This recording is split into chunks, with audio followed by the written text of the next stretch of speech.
Lawmakers in China have passed an historic constitutional amendment that will allow the president to rule indefinitely.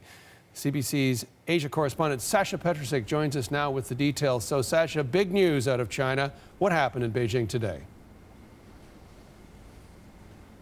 Well, what we had was the National People's Congress, China's parliament, basically voting on an amendment to the country's constitution. There has been a two-term limit on the leadership, on the presidency, and that got wiped away. The reason it was put in place in the first place was right after Mao Zedong ruled until the day he died for decades. That was at the time considered to be a mistake, so they put in this limit, but today it was wiped away with Xi Jinping, the current president.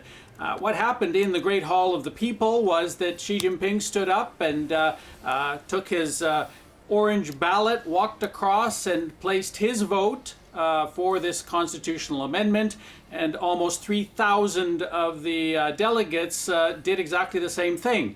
They stood up and also voted for him to allow him to continue in power. The only real surprise was the fact that there were 2 votes against all of this.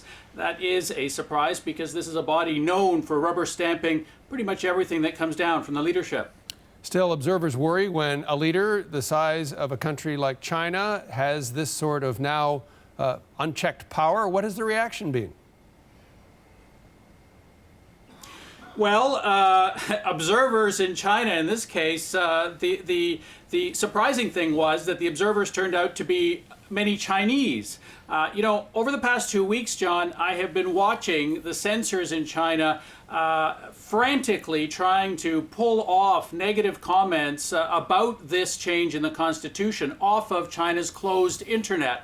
As you know, China has an internet that is completely internal, and normally things are pretty tame there. And when they're not, the censors step in and they pull things off. Well, over the past 2 weeks, there have been plenty of jokes and criticism of this constitutional amendment. Talk about Emperor Xi Jinping, talk about the fact that there were others in the past, in China's long past, who tried to rule forever, and look what happened to them. And also jokes. For instance, one of the things that happens in China when a truck reverses, there is a recording that plays and it says, "going backwards." Well, the joke was that now the Communist Party was playing that over and over again, and that it was going backwards in history and allowing something like a dictator to be formed right before their very eyes. So there has been unexpectedly strong criticism from the Chinese. That, of course, did not stop today's vote, but it certainly showed that if there is a cult of Xi, which many people worry about, it's not universal.